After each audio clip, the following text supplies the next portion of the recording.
Paano gumawa ng text na meron transparent effect kagaya nito na pwede mong gamitin sa mga vlogs mo? Tara sa CapCut. Open CapCut, then create new project. Then import your designated video. Then tap text again.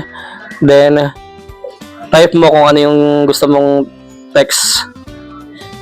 Ako palo ang nilagay ko. Then choose your font. Kung ano yung gusto mong font. Then resize mo lang siya depende sa laki na gusto mo. And then tap style. Then choose your style. Depende sa iyo kung ano gusto mo. Ako pinili ko yung dilaw. Then tap stroke.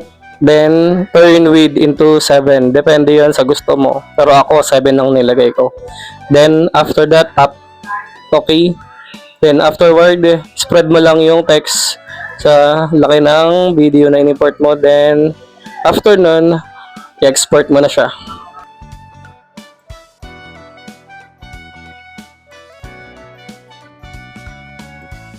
Hindi pa tayo tapos. Then back. Then tap your text. After tap yung text, then turn the opacity into 0%. Then okay.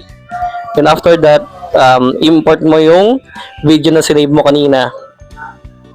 Then yung original video is hanapin mo yung overlay. Then tap overlay. Okay. Overlay. Then dali mo yun sa pinakaunahan. Make sure mo lang nakapantay nung video na in-import mo. Then remove background or remove BG. Then after remove BG, tap check. Tap mo lang yung back. Then after back, tap mo yung text. Then hanapin mo yung text profile. Then iusod mo lang sa unahan ng iyong project. Then after that, export mo na. Then after mo export, meron ka ng transparent text effects.